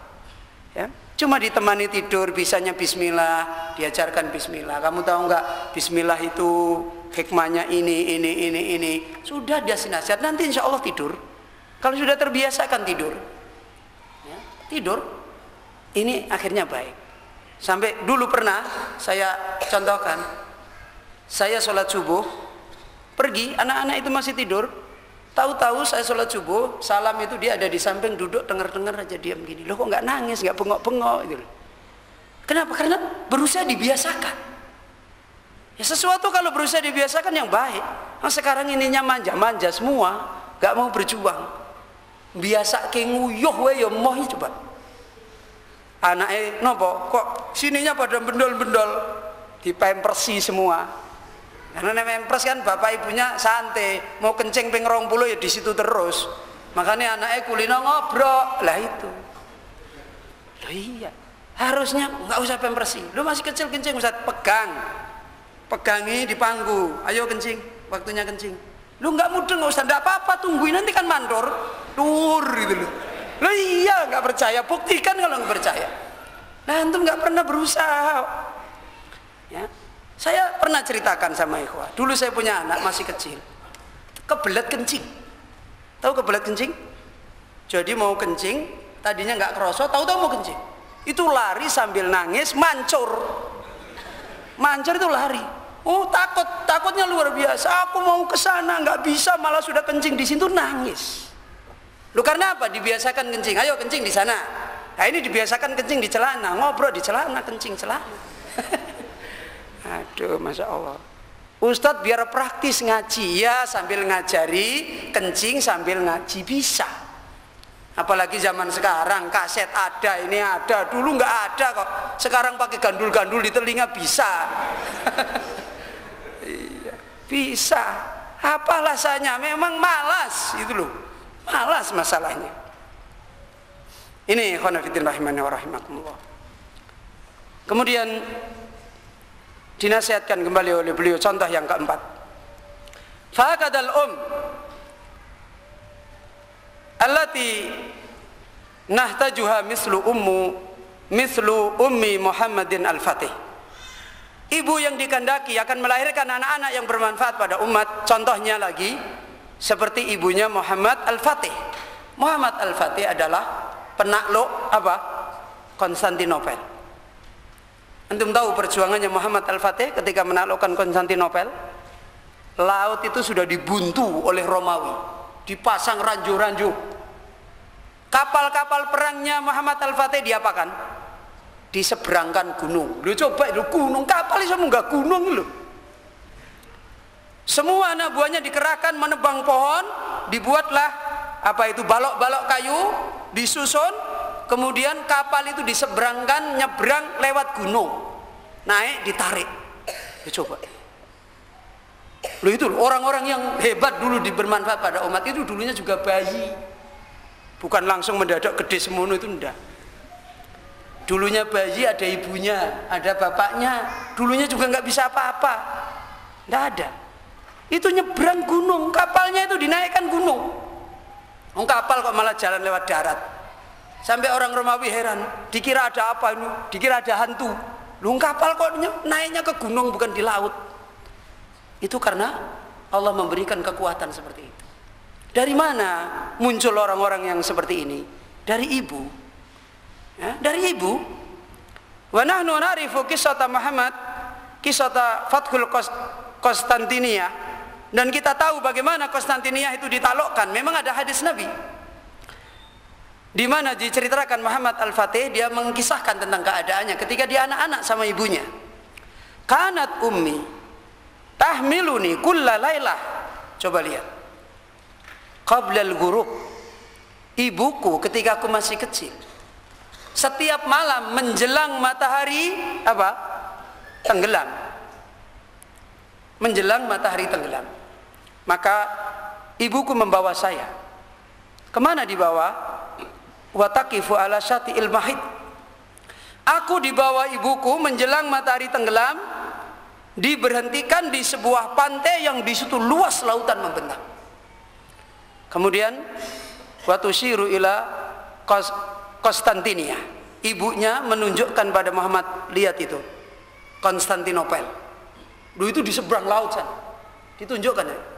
Wahai anakku, itu lihat Konstantinopel. Wa taqulu, dan ibunya mengatakan, inna Rasulullah sallallahu alaihi wasallam, sesungguhnya Rasulullah sallallahu alaihi wasallam telah menjanjikan antuftaha Konstantinia. Konstantinopel nanti akan ditaklukkan. Itu pernah disampaikan dalam hadis Nabi. Wa anna man sayaftahuha, orang yang nanti akan menaklukkan Konstantinopel, ismuhu Muhammad, namanya Muhammad. Kemudian dia mengatakan, wa qad sammaituka Muhammad, dan saya telah namakan kamu Muhammad, litaftahaha, supaya kamu nanti yang membuka itu. Loh, ini coba. Sapa sing melu segoro? Ya. Mana anaknya kesan, jangan nanti masuk angin. Iya, apa-apa jangan nak, kasihan kamu. Sudah lahir, nanti kalau mati gimana? Memang mau mati kok. Ya kan? Cuma belum waktunya aja. Ya kan? Ya kan? Masa berdisayang-sayang cuma enggak mati enggak? Ya mati, ibunya juga mati kok. Mati semua. Ini dulu ibunya bawa pada waktu itu. Lo lihat bawanya kapan coba? Waktu apa? Waktu menjelang gelap malam. Kenapa nggak pagi-pagi terang benderang supaya lihat Konstantinopel dengan baik? Kenapa coba? Ada yang bisa paham? Yang bawa ini ibunya apa bapaknya? Wanita itu sunnahnya kalau pergi waktu gelap apa waktu terang benderang? Waktu gelap supaya nggak dilihat orang. Oh, kan begitu toh? Supaya nggak dilihat orang. Loh, itu wanita dulu mau berbuat baik saja dia menjaga tuntunan Allah, cari waktu yang syar'i. Nah, kita malahan istri-istri kita begitu pagi fantasyiru fil ardi. Ya kan? Keluar semua, naudzubillah min dzalik. Dinasihati suruh di rumah itu angel ra karuan. Ya Masya Allah susah. Nah, ini gimana mau lahir orang-orang baik? Ini yang dinasihatkan oleh beliau. Sebagaimana contoh uminya Muhammad Al-Fatih. Ya. Ainal al-yauma? Mana ibu pada hari ini yang akan mengatakan kepada anaknya, wahai anakku, kamu yang harus menjadi orang yang akan menjadi sebab Baitul Maqdis ditolong oleh Allah. Mestinya begitu. Kamu harusnya menjadi orang yang menjadi sebab bagaimana kaum muslimin sekarang tidak dihinakan oleh Allah. Harusnya begitu. Ya. Ini yang dinasihatkan oleh beliau. Contoh yang keempat. Kemudian contoh yang berikutnya, beliau memberikan nasihat pada contoh ini. Yang demikian ini untuk mendidik anak-anak supaya menjadi anak-anak yang siap untuk membawa amanah dan berani, bukan menjadi anak-anak yang takut dengan kehidupan. Ya. Farubbiyal waladu alal jubun, di mana anak-anak dididik dengan cara pendidikan untuk menjadi orang yang takut. Contohnya, qala lahu antum la ta'kuluna illal jubana. Anak-anak kita dididik cara makannya. Kamu jangan makan ya nak, kecuali harus keju. Ya kan apa? Bendino mangannya keju terus. Akhirnya apa? Begitu besok, wah saya nggak siap bu kalau saya berpisah sama ibu dan bapak. Lah nopo? Nanti kalau nggak makan keju lagi gimana? Kalau saya nggak bisa kerja, punya duit seperti bapak ibu, kan saya nggak makan keju lagi. Dikasih makan yang biasa-biasa gitu. Biar kalau besok makan keju ya biasa gitu loh. Mbak makan keju ya biasa, hidup susah ya biasa, berjuang di jalan Allah Azza wa Jalla tidak dapat apa-apa biasa, gitu, tidak penakut. Nah, sekarang disuruh ngajar saja sudah mikir, ngajar di sana harus ikhlas piye. Sudah mikir, sudah nanti anakku bojoku tak kayak imangan opo, gimana akhirnya bisa menjadi orang yang kokoh. Ya. Dan ini memang dari kecil dibiasakan, bukan pongnak pongno kata orang Jawa. Apa pongnak pongno? Pongno pongnak apa pongnak pongno? Pongno, pongnak pongno. Mumpung ono, ya mumpung enak. Pas enak, ono ya sudah kita enak-enakan. Harusnya kita bisa bersikap seperti ini. Hidup ini perjuangan, bukan cuma sekedar urusannya surga neraka. Jadi bagaimana generasi kita? Coba lihat generasi kita. Kalau makannya saja nggak pernah kekurangan sama sekali. Ibunya kalau anaknya kekurangan sedikit takutnya bukan main. Alasannya kadang-kadang syar'i, tidak boleh dolim lu sama anak-anak. Ya. Padahal itu bagian dari pendidikan. Anak-anak yang tidak pernah makan intip, saya ini pernah masih makan intip. Ya, mangan intip, mangan kakeng, mangan bulgur gitu. Ya, enggak pernah. Akhirnya sekarang ini ya hidupnya bisanya gitu. Ya, sampai ya kadang-kadang saya mendengar, wah susah kalau begitu semua susah. Udah zaman modern masih mikir ubi rambat sama ubi kayu. Ya susah kalau sekarang ini. Semua diukur seperti itu susah. Ya enggak tahu nanti kalau mendidik manusia dengan cara-cara apa itu roti-roti, hotdog, terus apa lagi? Ya, wallahu a'lam bishawab. Ya. Kemudian yang kelima dicontohkan kembali oleh beliau, innana nahtaju ila ummin turabi auladaha. Kita menginginkan kepada seorang ibu, halaman 47, yang dia bisa menjadi contoh mendidik anak-anaknya. Hadhihi tarbiyah. Pada pengajaran ini, undur ila ummi Imam Syafi'i. Lihat ibunya Imam Syafi'i. Apa? Wahya taqululah. Dia mendidik Imam Syafi'i dengan perkataannya dan dengan bukti nyata dalam hidupnya. Apa? Ya waladi idhab. Ya waladi idhab ta'allam al-ilma. Wahai anakku, kamu pergi, jangan di sini. Kamu pergi. Kamu belajar ilmu. Wa ana akfika, saya yang akan menjamin kamu. Dengan apa ibunya Imam Syafi'i menjamin? Bimighzali, dengan ini loh, alat tenunku. Coba lihat, ibunya menenun, bisanya cuma ini. Dan Imam Syafi'i yatim. Semua imam-imam itu kebanyakan yatim. Masya Allah. Ya, dan memang seperti itu. Orang-orang yang dulunya hidupnya mau prihatin, mau menghadapi cobaan, mau susah, biasanya Allah berikan kemuliaan-kemuliaan seperti itu. Makanya kalau belajar untuk ilmu, jangan yang dipikir makanan terus. Yang dipikir programnya masa apa ini hari ini, kalau sudah hari Ahad wajahnya cerah. Suruh kerja bakti hari Jumat loyo, kenapa? Nggak ada ayam. Gimana mau bisa? Kekurangan sedikit, sudah mikir, sudah ini, wah. Susah jadi generasi ini. Ibunya telepon, laporan. Hari ini makan apa nak?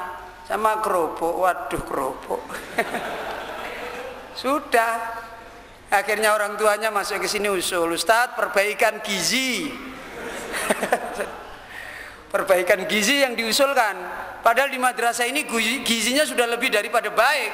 Memang programnya masak tempe sama terong, tapi kirimannya orang-orang itu kambing, daging, ayam. Nah ini podo wae. Dikongkon prihatin malah dikirimi sing enak-enak. Sama. Nah ini jadinya akhirnya seperti itu. Lidahnya tidak terbiasa makan yang tidak enak. Harusnya ibu-ibu itu mendukung. Ya, anaknya makan tidak enak, harus begitu, makan tidak enak, jalani, gitu. Loh, ibunya ditelepon, kamu makan apa? Kerupuk. Belum apa-apa kamu makan kerupuk itu. Tidak apa-apa, alhamdulillah bersyukur makan kerupuk. Gitu. Bukan ibunya malah nangis ning kono, anaknya lu nangis. Innalillahi wa inna ilaihi rajiun. Ini namanya nangis berdua dengan HP. Hanya cuma nangis si kerupuk. Innalillah. Masya Allah. Gimana mau lahir generasi yang hebat? Ya makanya ngelentruk terus. Ya. Nah, ini apa yang disampaikan ibunya Imam Syafi'i kepada Imam Syafi'i? Ya. Kata beliau, hadhil ini loh ibu. Ya, makanya ikhwan-ikhwan kalau cari istri tidak usah idealis. Ya, sing ora duwe rapopo, gelem jak rekoso gitu loh. Ya, mau berpendirian kuat, dijak ibadah mau, dijak apa mau gitu loh. Ya, jangan cari kemudahan. Ustadz untuk membantu saya menuntut ilmu. Nah, kenapa? Dia kan punya uang banyak, nanti bantu saya menuntut ilmu, bukan bantu kamu. Malah kamu disuruh ngurus uangnya nggak jadi belajar. Susah. Makanya cari orang yang mau diajak bagaimana menjalani, cari ridha Allah yang mulia. Nah. Undur ila ummin ukhra. Sekarang lihat ibu yang lain. Ya, ini kita memang sedang mengambil contoh para ibu-ibu. Mudah-mudahan bapaknya atau suaminya ibu, ya toh, dan ibunya alhamdulillah Allah memberikan taufik. Apa kata beliau? Ibunya Imam Al-Auza'i. Yuhdisu ba'du qurana'ihi.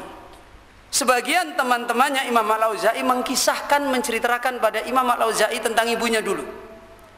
Fayaqulu lillahi ma yakunu in ajibu fi ummil Auza'i. Demi Allah, tidak ada perkara yang pantas untuk mereka manusia pada waktu itu heran, kagum, takjub kecuali pada ibunya Imam Al-Auza'i. Ajazatil muluk an tu'addiba anfusaha. Seorang raja pun akan lemah tidak sanggup untuk mengikuti caranya ibunya Imam Al-Auza'i mendidik pada dirinya dan pada anaknya. Adab Al-Auza'i, siapa yang bisa jalani? Dia mendidik Imam Al-Auza'i apa? Kana yatiman. Coba, yatim. Sudah, kalau orang yatim itu kehidupannya kayak apa? Ya kan? Ekonominya jelas kekurangan, ya kan? Fi hujri ummihi, dia yatim berada di naungan ibunya. Apa yang dilakukan ibunya? Tankiluhu min baladin ila baladin. Ibunya selalu memindahkan Imam Auza'i dari satu negeri ke negeri yang lain. Dipindahkan ngapain ini? Bukan daftar transmigrasi. Kenapa dipindahkan oleh ibunya? Ditungguin ibunya, dia belajar, ibunya dalam keadaan tidak punya, sama seorang ulama, begitu selesai diajak kembali pergi ke ulama lain. Terus itu sepanjang hidupnya ibunya. Siapa yang sanggup? Dan itu zaman dulu. Nah, zaman dulu. Nggak ada pesawat, nggak ada kapal pelni, nggak ada macam-macam, jalan kaki. Ini bagaimana mendidik anaknya, kemudian menjadi imam. Tanquluhu min baladin ila baladin. Tahmiluhu wa tanquluhu min baladin ila baladin. Dipindahkan, dibawa dari satu negeri ke negeri yang lain. Kita baru dari satu kampung ke kampung yang lain aja belum tentu. Ini dari satu negeri ke negeri yang lain. Tadillu, dia terus menerus seperti itu. Tanquluhu min baladin ila baladin. Sepanjang hidupnya memindahkan anaknya dari satu tempat ke tempat yang lain. Hatta kana min amrihi ansara imamal muslimin.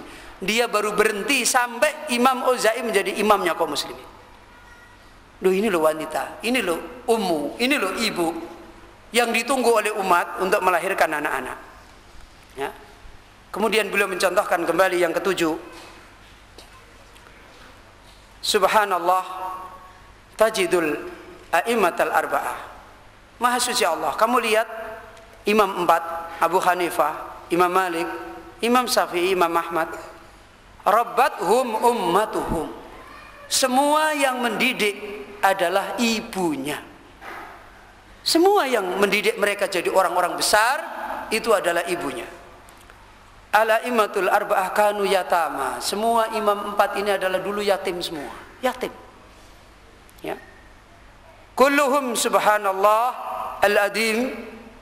Semua mereka maha suci Allah yang maha agung. Abu Hanifah, Imam Abu Hanifah sebagai contoh, kana fi muntahal bir bi ummihi. Imam Abu Hanifah berada pada puncaknya berbuat baik pada ibunya, dan itu karena ibunya mendidik dia seperti itu. Kanat ummuhu wal ummu daiman tara, ya, ibnaha ala innahu tiflun. Dan ibunya terlalu melihat tentang anaknya yaitu Abu Hanifah dalam keadaan kecil. Kanat taqulu lahu, pada waktu itu Imam Abu Hanifah masih kecil. Maka ibunya mengatakan kepada Imam Abu Hanifah, indi masalah, saya punya masalah. Kemudian fahmilni ila Abdul Wahid bin Zaid fa as'alahu. Li as'alahu. Bawa aku, wahai anakku, kepada siapa? Kepada Abdul Wahid, ya, bin Zaid, seorang qadi, ya, bin Zaid, untuk aku bertanya pada dia. Fakana Abdul Wahid bin Zaid qadi wa'id, di mana Abdul Wahid dulu seorang hakim dan yang kuat memberi nasihat. Kana Wa'idul Basrah, dia adalah pemberi nasihatnya, juru fatwanya negeri Basrah pada waktu itu. Fakana Abu Hanifah yahmiluha. Imam Abu Hanifah membawa ibunya. Di satu sisi kita melihat Abu Hanifah bagaimana beradab dengan ibunya. Di sisi yang lain bagaimana ibunya mendidik Abu Hanifah dengan ilmu. Ya kan? Masih kecil, ibunya punya masalah, dia nggak tanya sama Abu Hanifah. Tapi tanya kepada siapa? Kepada ulama di zamannya. Bawa saya ke ulama sana. Maka Abu Hanifah kemudian fakana Abu Hanifah yahmiluha. Abu Hanifah membawanya litasila ila Abi Ubaid, kemudian supaya sampai kepada Abu Ubaid yaitu Abdul Wahid bin Zaid. Fatas'alahu an mas'alah. Kemudian ibunya ini menanyakan Abu Ubaid tentang suatu masalah. Fayaqulu lahu, kemudian qadi ini berkata kepada Abu Hanifah, atas alinani, kenapa ibumu kamu suruh bertanya padaku? Ya, wa indaka wa indaki Abu Hanifah. Kenapa wahai ibu? Kamu bertanya padaku.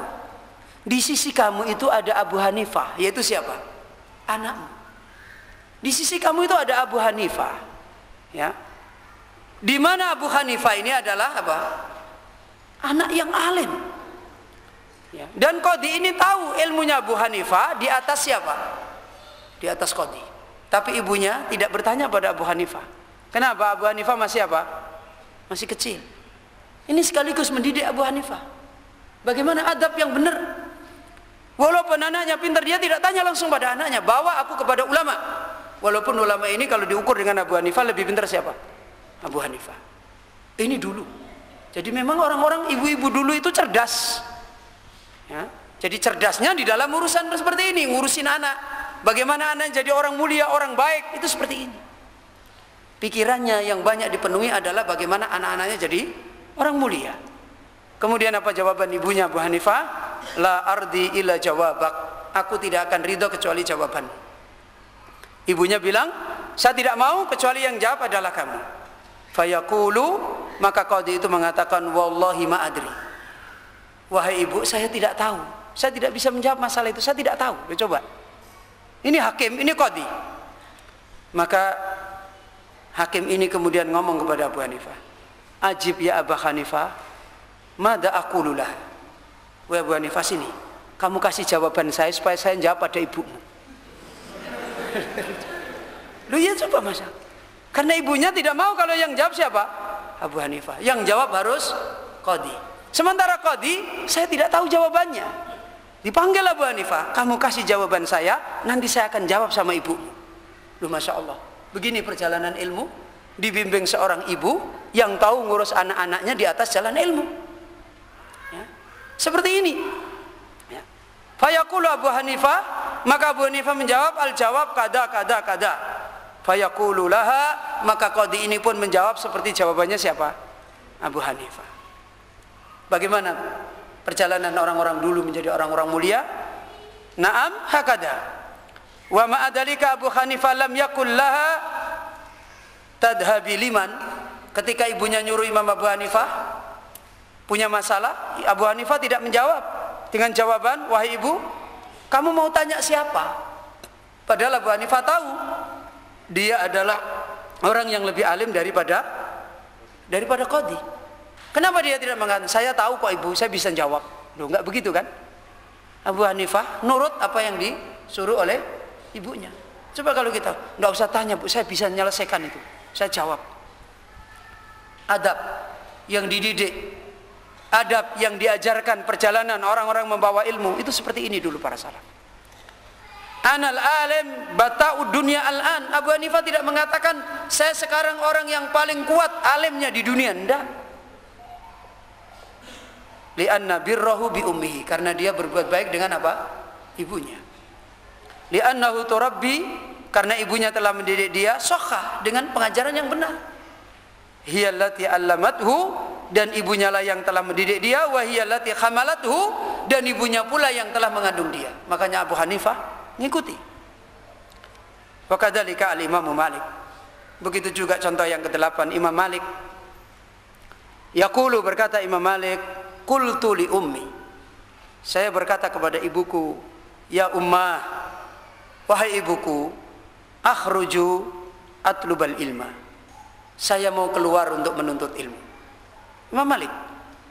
Qalat ya bunayya, maka ibunya menjawab, wahai anakku, ilbas malabisa ahlil ilmi. Apa yang diajarkan ibunya dulu? Ya sudah sana belajar. Yang pintar ya nak, enggak tahu. Apa yang diajarkan ibunya dulu? Ibunya menjawab perkataan Imam Malik ketika masih kecil mau belajar, apa yang diajarkan ibunya? Ilbas malabisa ahlil ilmi. Pakailah kamu pakaiannya siapa? Ahli ilmu. Apa dulu yang diajar ini? Adab. Adab pembawa ilmu. Jangan sampai nanti mendapat ilmu malah menjadi perusak ilmu. Naudzubillah. Karena pembawa ilmu itu adalah berat. Makanya lihat ibu-ibu yang tahu mengarahkan anaknya, tahu apa, walaupun dia tidak bisa ngajar sendiri tentang kitab ulama tentang ini, tapi tahu. apa yang harus dipegangi oleh anak-anaknya di dalam jalan ilmu. Maka yang dinasihatkan di sini, berpakaianlah kamu pakaiannya alul ilm. Summa utlubil ilma, baru kamu cari ilmu. Siapkan dulu dirimu berpakaian zahir batinmu dengan pakaiannya alul ilmu. Fa albasatni mismarahu, maka ibuku memakaikan kepadaku pakaiannya ilmu. Wa wada'at ala ra'si, kemudian ibuku meletakkan di atas kepalaku at-tawilah, yaitu tempat di mana di situ bekal makanan dan minumnya. Sudah berangkat. Wa qalat, kemudian ibuku berpesan, al-ana idhab, sekarang kamu pergi wahai anakku, fata'allam, dan belajarlah ma'a Abi Rabi'ah, belajarlah kamu bersama Abi Rabi'ah. Kemudian apa yang dinasihatkan pertama? Wa khud min adabihi, ambil dulu adabnya Rabi'ah. Loh, bukan ambil dulu, tanya dulu sama Rabi'ah, saya bisa baca kitab berapa tahun Rabi'ah? Enggak. Bukan begitu dulu yang ditanyakan. Kamu tanya, dia bisa menjamin kamu baca kitab berapa tahun. Kalau kira-kira 20 tahun kamu nggak usah jadi belajar sama dia. Enggak. Yang ditanyakan dulu apa? Belajar dulu adabnya Rabi'ah. Ya. Kamu belajar dulu pada Rabi'ah adabnya dia sebagai orang yang membawa ilmu. Qabla ilmihi, sebelum apa? Sebelum ilmunya. Ta'lamul adaba ya walad, belajarlah adab wahai anak, hakada, seperti ini. Fakana al-imamu malikun ayatun fil adab, maka lihat Imam Malik merupakan salah satu tanda di dalam bagusnya adab, wal ikhtiram, dan di dalam bagusnya memuliakan adab. Sampai Imam Malik pada zamannya mendapatkan ujian fitnah, beratnya membawa amanah, dia tetap menjalani dengan adab. Ini beliau Imam Malik. Kemudian yang terakhir, amal Imam Ahmad fakisatuhu aksar wa aqdam. Adapun Imam Ahmad, kisahnya dengan ibunya sangat banyak sekali dan sangat besar. Kata beliau, la atilu, saya tidak akan banyak memperpanjang masalah ini, likai ta'kulu aqiqatal waladi, supaya likai ta'akkalu aqiqatal waladi, supaya hal ini tidak menjadikan sandaran bagi kedurhakaannya anak-anak. Kalau sudah diceritakan tarbiyah itu tanggung jawab bapak dan tanggung jawab ibu, terus anak-anaknya mendengkelek, itu mendengkelek. Loh ya toh bapak, nah loh ya toh ibu, saya jelek itu karena bapak dan ibu. Makanya ini diceritakan seperti ini bukan menjadi dalil seperti itu ya. Justru kullukum mas'ul, kalian akan semua ditanya oleh Allah. Anak-anak akan ditanya ya. Kalau bapaknya sudah berbuat baik, ibunya sudah berbuat baik, anaknya masih apa? Kalau orang Jawa berengkele, ya dia akan ditanya oleh Allah Azza wa Jalla. Dan dia besok juga jadi orang tua. Maka nasihat beliau, saya tidak akan memperpanjang bagaimana islahul maka menjadi jelas dari contoh-contoh tadi. Tidak perlu kita terangkan cara-caranya, lihatlah apa yang ada mereka. Contoh itu lebih mudah diikuti. Lihat bagaimana ibu-ibu para salaf, mereka menyiapkan diri sebagai ibu itu bagaimana, apa kesibukannya, apa kepentingannya, apa yang dia lakukan. Sederhana saja contoh mereka. Maka insya Allah Allah akan membuahkan kebaikan-kebaikan pada anak-anak kita dan menjadi kebahagiaan surga dunia kita dan akhirat kita, tidak menjadi neraka bagi kita di dunia maupun di akhirat ini. Naudzubillah min dzalik. Maka beliau kemudian mengakhiri dengan doa, nas'alullah azza wa jalla ayyubarika fi auladina wa auladil muslimin. Allahumma barik fi auladina wa auladil muslimin. Allahumma ij'alhum dzurriyyatan shalihah wa anbithum nabatan hasana. Allahumma aslih auladana wa auladal muslimin. Allahumma khfidhum minal fitani ma dhahara minha wa ma batan. Allahumma ij'alhum sadatan wa qadatan. Allahumma rabbi lana auladana. Allahumma rabbi lana auladana. Allahumma rabbi lana auladana. Allahumma ij'alhum barakatan alaina wa ala ummati nabiyyina Muhammadin sallallahu alaihi wasallam. Bapak-bapak kaum muslimin, ikhwan wa akhwatitin, ibu-ibu yang dirahmati oleh Allah, secara umum alhamdulillah kita telah dapat mengambil faidah, walaupun mungkin masih ada beberapa yang kita tinggal yang saya tidak baca, tapi secara pemahaman sudah saya sampaikan. Mudah-mudahan hal ini menjadi bekal bagi kita kembali di dalam hidup kita mencari kebaikan dari Allah. Adapun kitab yang berikutnya itu adalah sambungan rincian dari penjelasan bagaimana memperbaiki istri, dan itu diterangkan dalam sebuah penjelasan dari firman Allah Azza wa Jalla terkait dengan ketika Nabi Zakaria minta keturunan yang baik. Kemudian Allah memperbaiki lewat apa? Lewat istrinya. Sebelum dikasih anak Yahya, Allah memperbaiki lewat istrinya Nabi Zakaria. Wa aslahna lahu zaujah. Maka kami Allah memperbaiki untuk Zakaria pada istrinya. Kemudian lahirlah anak Yahya. Maka bapak-bapak, ibu-ibu yang dirahmati oleh Allah, mudah-mudahan Allah Subhanahu wa taala memudahkan kita untuk mendapatkan ilmu yang bermanfaat dan mengamalkannya dan memperbaiki keadaan kita. Dan saya kira sudah cukup. Mudah-mudahan yang sudah kita bisa amalkan. Adapun kitab yang ini mungkin ikhwan-ikhwan, bapak-bapak yang bisa memahami, bisa mengambil faidah secara langsung, atau mungkin dengan izin Allah mudah-mudahan ada waktu yang lain yang kita bisa mengambil pelajaran dan nasihat kembali dari kitab ini, yaitu kitab yang menjelaskan tentang bagaimana memperbaiki wanita secara lebih panjang lebar dijelaskan dalam kitab ini. Kita akhiri, saya mohon maaf apabila banyak kekurangan dan perkataan saya yang tidak cocok dan kurang berkenan pada ikhwan dan akhwat sekalian, bapak-bapak dan ibu-ibu, yang ini semuanya adalah kita berusaha untuk saling tolong menolong di dalam agama Allah Azza wa Jalla, dan mudah-mudahan kita dipertemukan oleh Allah dan dipisahkan oleh Allah karena agamanya. Kita akhiri, subhanaka Allahumma wa bihamdika asyhadu an la ilaha illa anta astaghfiruka wa atubu ilaik.